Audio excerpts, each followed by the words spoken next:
ইস, আমার যদি নিজের একটা আম গাছ থাকতো। আরে, এই সোনালী বীজটা এখানে এলো কোথা থেকে? বীজটা মাটিতে পুঁতে দেখি কি হয়। আরে বাবা, এত তাড়াতাড়ি গাছ হয়ে গেল। রাকিব, কে কথা বলল? আমি বললাম। তুমি একটা গাছ হয়ে কথা বলছো? হ্যাঁ, তবে বেশি প্রশ্ন করলে আম দেব না। আচ্ছা আচ্ছা, তোমার আমগুলো তো অনেক বড়, কারণ আমি জাদুর গাছ। তাহলে আমি একটা ইচ্ছা চাইতে পারি? পারো, কিন্তু নিজের লোভের জন্য চাইলে ইচ্ছা পূরণ হবে না। তাহলে আমি চাই আমাদের গ্রামের কেউ যেন না খেয়ে থাকে। তোমার ইচ্ছা ভালো, তাই তোমার ইচ্ছা পূরণ হলো। সত্যি? এত খাবার?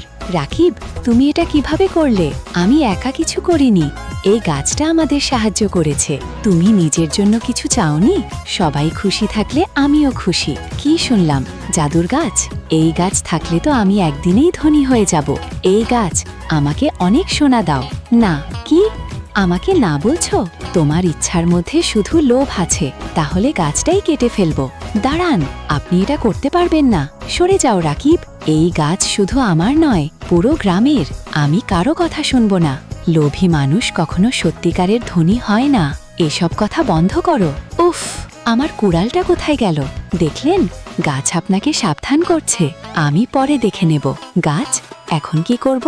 গ্রামের সবাইকে একসঙ্গে কাজ করতে হবে। কি কাজ? শুকিয়ে যাওয়া পুকুরটা পরিষ্কার করো। সবাই শুনুন, আমাদের পুকুরটা পরিষ্কার করতে হবে। আমরা সবাই তোমার সঙ্গে আছি। একসঙ্গে কাজ করলে আমরা পারবো। আমিও কি তোমাদের সঙ্গে কাজ করতে পারি? অবশ্যই পারেন।